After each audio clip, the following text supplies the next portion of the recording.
ముందు కుదురుగా కూర్చుంటే పుత్తడి బొమ్మగా నిన్ను దిద్ది దిష్టే తీయనా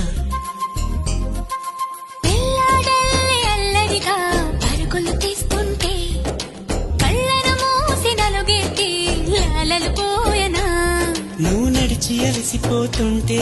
అరచేతుల నిన్ను మోసేను నువ్వు కథలు చెప్పమని అంటే మన కథనే వినిపిస్తాను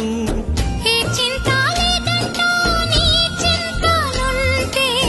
ఏ భాగ్యం కావాలి నాకింతకంటే ఈ దొరసాని నాలివేణి